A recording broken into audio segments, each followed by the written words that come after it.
Before you hear another story, stop scrolling right now, because what you're about to witness is not just a story, it's a reckoning. One that shattered hospitals, humbled the arrogant, and proved that genius does not wear a lab coat or carry a title.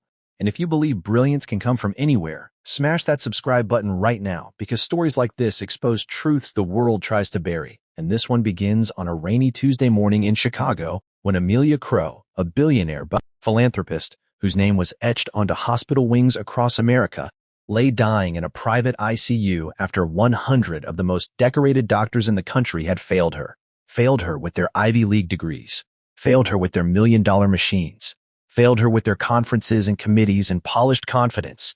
And as her organs quietly shut down one by one, the hospital corridors buzzed not with hope, but with damage control, lawyers whispering, administrators panicking, and doctors avoiding eye contact. Because Amelia Crow was not just a patient, she was power, and power was slipping away.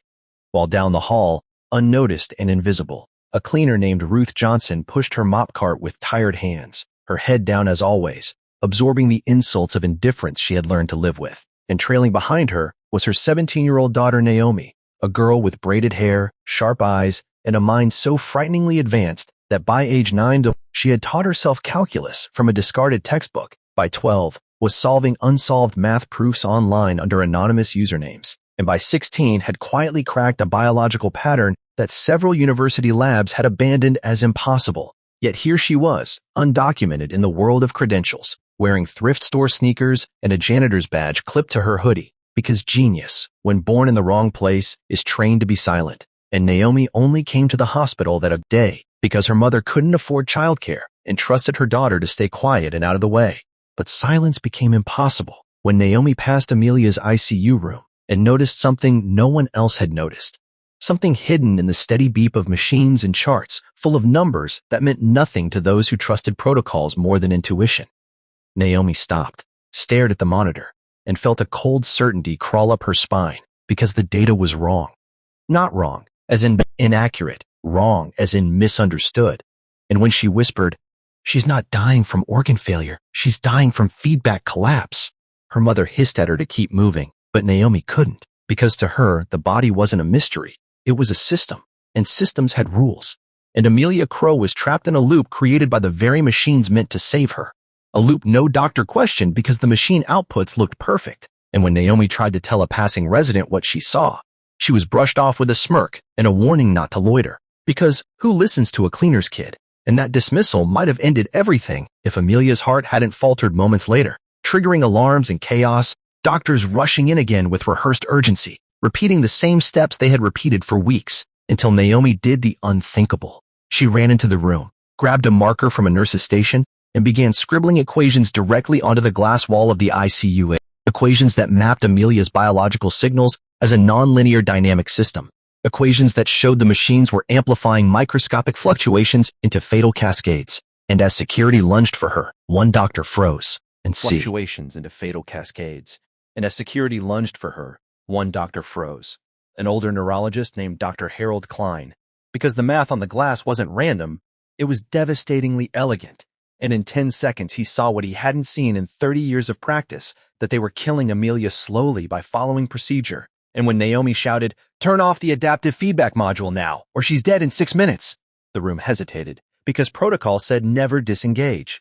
Life support automation, but reality said 6 minutes. And in that moment, Dr. Klein made a decision that would end his career or save a life. And he ordered the shutdown, alarms screaming, nurses gasping, monitors flatlining before stabilizing into a pattern no one had ever seen before. A fragile human rhythm free from machine overcorrection. And Amelia Crow did not die that day. She slept deeply, and when she woke 2 days later, the story should have ended, but power never allows truth to stand unchallenged.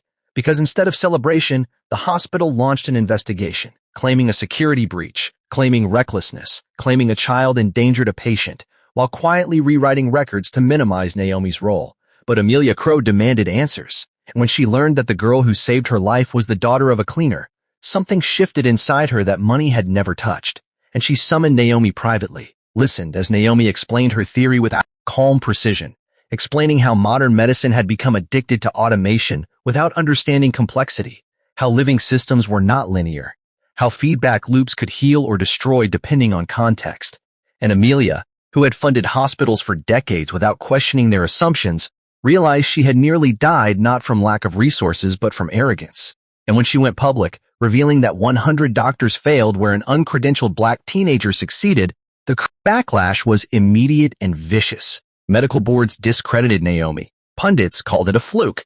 Online trolls questioned her intelligence, her race, her background, and even suggested the story was fabricated, until Naomi released her full model online, open source, unbranded, peer-reviewable, and within weeks, independent researchers confirmed it worked, not just for Amelia's condition, but for dozens of unexplained ICU deaths across the country, triggering a reckoning that hospitals tried to suppress, because implementing Naomi's model meant admitting years of preventable deaths. And when funding threats and legal pressure mounted, Naomi disappeared from the media, choosing instead to work quietly with Amelia Crow to build something radical, a decentralized research institute that accepted no resumes, no degrees, only solutions, attracting janitors, mechanics, dropouts, and self-taught prodigies from forgotten neighborhoods. And when the first hospital run entirely on Naomi's principles reduced ICU mortality by 40% in 6 months, the world could no longer ignore her. Yet the greatest twist came years later when Naomi revealed the truth she had never shared publicly,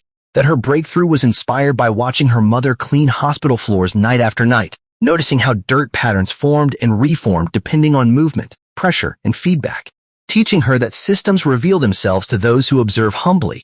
And when Ruth Johnson finally retired, not as a cleaner, but as the honored mother of a woman who changed medicine, Naomi stood beside her and said, "They failed her because they never saw her as human, only as data."